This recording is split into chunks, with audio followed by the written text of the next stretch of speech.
Namo tassa bhagavato arhato samma sambuddhassa. Namo tassa bhagavato arhato samma sambuddhassa. Namo tassa bhagavato arhato samma sambuddhassa.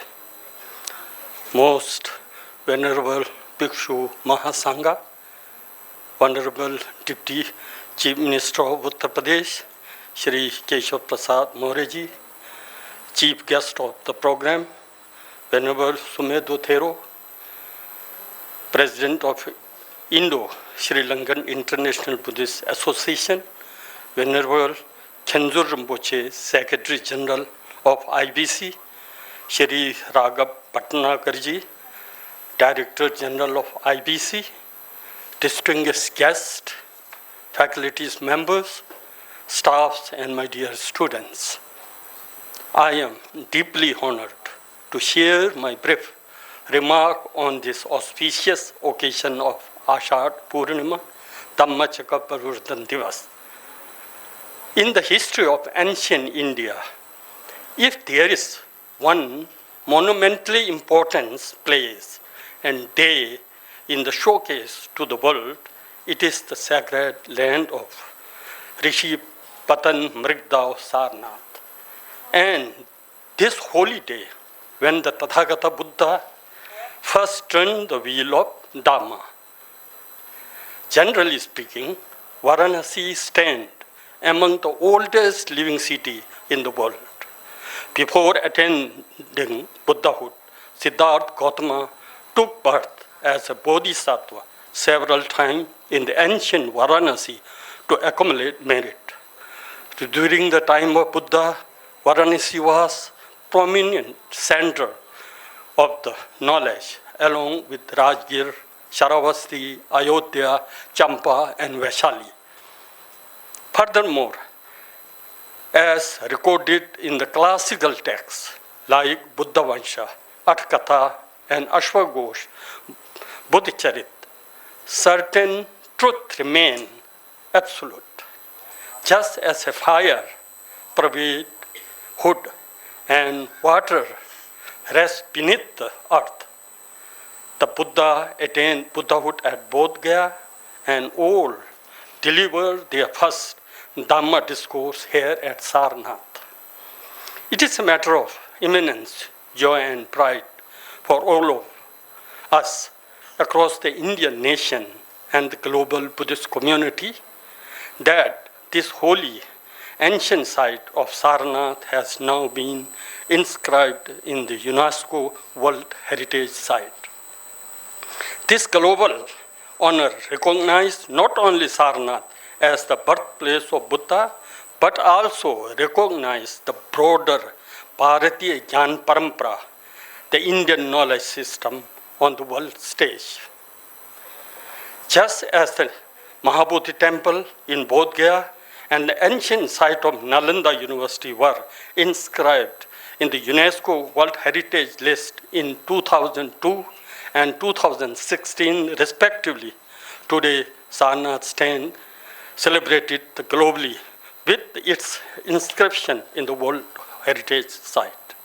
Sarnath is the birthplace of the profound knowledge tradition, born of the Tathagat Buddha's realization of Samyak Sambodhi in Bodh Gaya, a tradition rooted in the core philosophy of Pratitya Samutpada and Madhyam Marg, the Nalanda later rigorously nurtured, which later spread far beyond its geographical origin and flourish. While the nomination process of the Sarnath in the World Heritage List began in 1998. Today, our Honorable Prime Minister, Shri Narendra Modi ji, reminds the world from international platform that India has given the world Buddha, not the world Yuddha. Under the vision and through the dedicated effort of the Ministry of Culture, led by Honorable Culture Minister Shri Gajendra Singh Shekhawat ji and Honorable Culture Secretary Shri Vivek Agarwal ji, this milestone has been achieved. On behalf of entire Buddhist community, I extended our heartfelt congratulations and gratitude to them. At the heart of Dhamma discourse, propounded by the Buddha at Sarnath, is the profound philosophy of pratitya samutpada, interdependent origination. The Buddha taught that nothing exists in this isolation.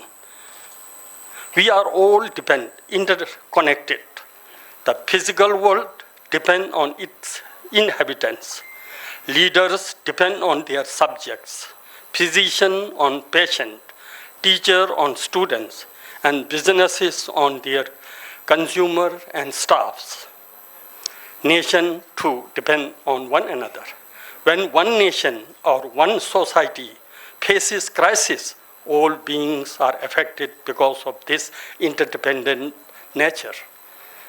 From this understanding of interdependent, naturally follow the Buddha's teaching on the conduct, ahimsa, non-violence, and the four immeasurable loving kindness, compassion, joy, and equanimity. The Buddha said that no dispute can be resolved through the extreme path. True solution come through the middle way and meaningful dialogue. Today, in an era marked by the rapid globalization, consumerism, environmental exploitations, and conflict over resources, these timeless principles are more relevant than ever. The genuine purpose of Dharma is to free from suffering, bring peace to the individual and prosperity in society. The Buddha's teaching address the root cause of our inner suffering, our own attachment, anger, ignorance, and craving. Just as one cannot avoid being burned while holding the blazing fire without first dropping it, we cannot explain true peace without taming our inner mental state. As the Buddha says in the Dhammachakra, Sava Papasya Akranam, Kushalasya Upsampada, Swachit Paryotpannam Etang Buddhanam Sasanam. Don't commit any unwholesome deeds. Perform abundance wholesome action and completely train your own mind. This is the teaching of Buddha.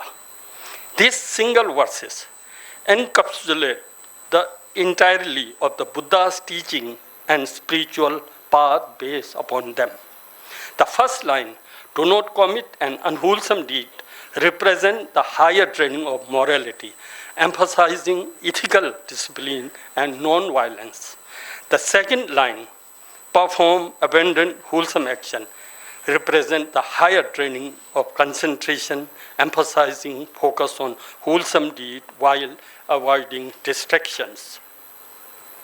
The third line, completely purify your own mind, represent the higher training of wisdom, emphasizing the training of our wild mind and eradication of distracted emotion through the constant reflection on the true nature of all phenomena as impermanent, unsatisfactory, suffering, empty, and selfless. Together, these constitute the three higher training as explained in the Dhammachakra Pravartan Sutra. Practicing these three higher trainings allow one to walk the middle path, refraining from the two extreme ends. The extreme indulgence in sensual pleasure and extreme of self-mortification. If we strive to apply the essence of Dhammachakra Pravartan Sutra in our daily life, inner peace naturally follow. And because society is simply a collection of individuals, peace within the person ultimately lead to the peace across the world. Thank you. Bhavatu Sarva Mangalam.